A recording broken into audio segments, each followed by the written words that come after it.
as you test our claim that the Griffin Hill Integrity Sales System is the most powerful system for sales and selling on the face of the earth.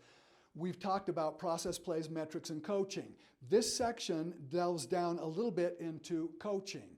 We've told you a little bit about the coaching rotation. It includes numbers, case study, theory, and skill. Each one of those elements in the rotation does its job. Today we're talking about numbers. One of my favorite peers as a human and organizational performance psychologist and scientist is Dr. Thomas Gilbert. Dr. Gilbert says this: mistakes and decisions about goals are the single greatest cause of human incompetence. Well, one of the mistakes we can make about human performance is the way we measure. The way we measure can actually exterminate good and desirable behavior, or it can misguide those that we lead into less desirable or effective behaviors. For example, if we're thinking about exterminating good and valuable behavior, just take the idea, the notion of student coming in with report card to parents. 6 A's and a B on the report card. Dad looks at it, and instead of seeing 6 A's, he sees 1 B. And he says, "Hey, what's up with the B?" That patterned behavior over time will exterminate a student's good student behavior, because that student now realizes that no matter how many A's he has, Dad only sees the B. The way we measure and evaluate can exterminate good and valuable behavior. The second principle was it can misguide us into ineffective behavior or less desirable behavior.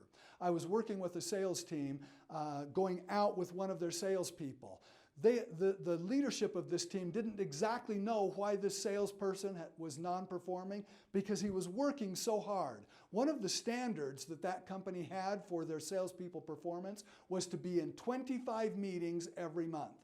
So I sat down with the salesperson, said, "Okay, what are we going to do today?" And he said, "Well, first we're going off to meet with this Fortune 500 company." "Great, what's the purpose of our meeting with them?" I queried. "Oh, well, it's FaceTime. We just have to be with them. I've got to be in 25 meetings per month, and this is one of my 25.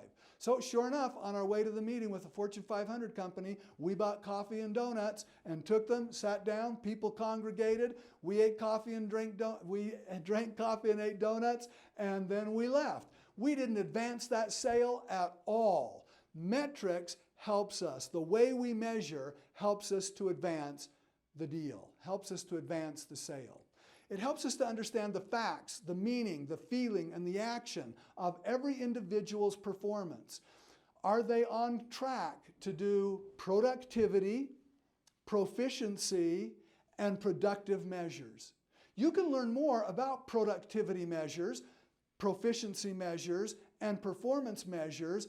If you want to learn more about any one of those topics, you can click on a button down below.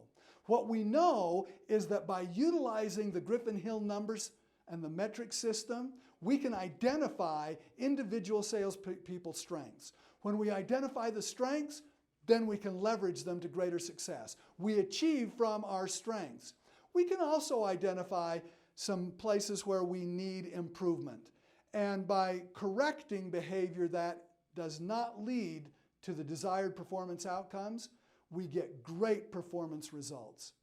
Look, you can learn more about productivity, proficiency, and performance metrics by clicking any of the items down below, or you can learn more about process, plays, metrics, and coaching.